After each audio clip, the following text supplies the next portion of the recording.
네, 8시 4분입니다.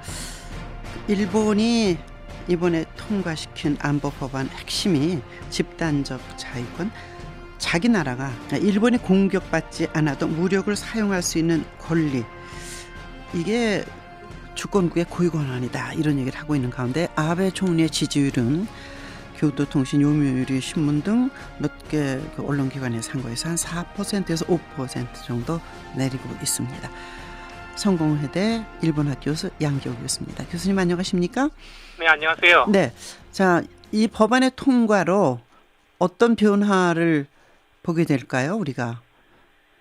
이렇습니다. 그러니까 이제 일본은 평화헌법 때문에 네. 다른 나라에서 공격을 받아야 비로소 방어할 수 있는 그 전수방이라고 하는데요. 네. 완전히 수비만 할 수 있다는 거. 네. 그런데 이번 이제 안보법제 통과로 인해 가지고 이런 그 수비형이 아니라 공격형으로 바뀌었다. 네. 그러니까 일본이 그 공격을 받지 않아도 미국이라든지 다른 유엔군이라든지 공격을 네. 받게 되면 자국 일본에 대한 공격으로 간주해 가지고 전 세계 어디서나 네. 일본하고 직접 말하자면 아주 직접적인 관련이 있어야 된다는 전제는 있지만 네. 아무튼 전 세계 분쟁 지역에 개입할 수 있는 그 길이 트였다. 그것도 이제 지금까지는 이제 그런 사태가 있을 때마다 네. 법률을 하나씩 만들어가지고 특별법으로 이렇게 처리를 했었는데 아하, 네. 이번에는 이제 한국법, 그러니까 항상 언제든지 파견할 수 있는 네. 그런 한국법을 만들었기 때문에 세계 언제나 어디서나 이제 자위대가 그 파병될 수 있는 그런 그 길이 트였다, 이렇게. 네.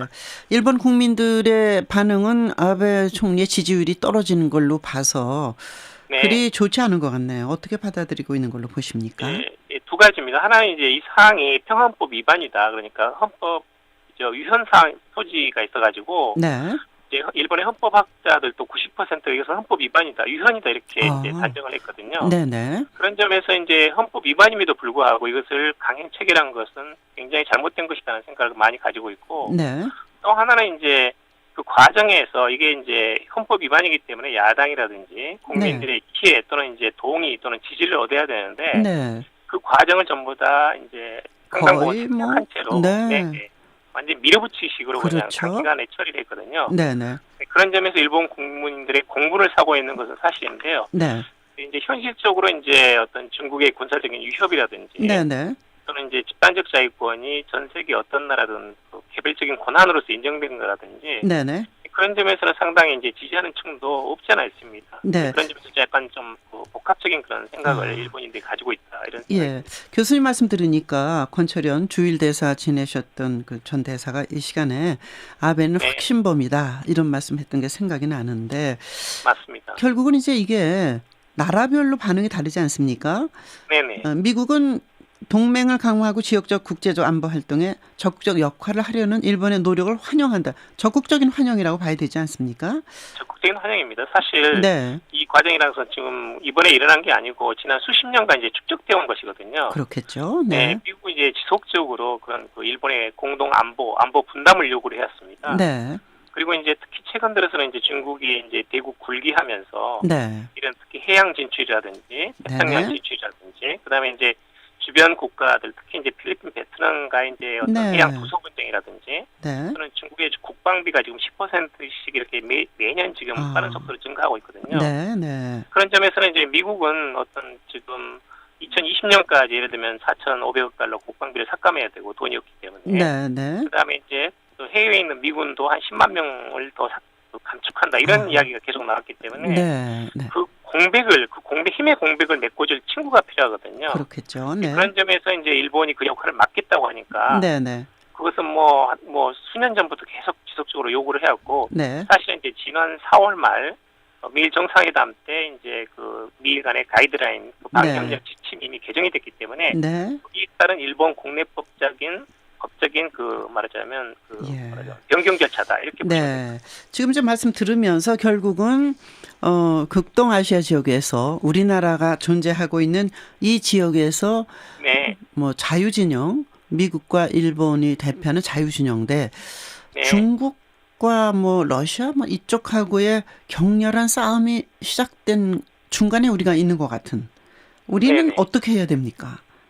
지금 이제 사실은 중국이 이제 대국 굴기하면서 네. 중국 때 이제 미일 간의 어떤 그 전선, 그러니까 갈등 구도 의도라는 것이 지금 명확히 드러나고 있거든요. 그렇네요. 네. 그렇다 보니까 이제 한중 간의 어떤 경제적인 상호 의존이라든지 네. 또는 이제 중국이 이제 북한에 대한 영향력 같은 것을 생각하면 네. 한중 밀월 관계라는 것은 사실 이제 필요한 일이고 네.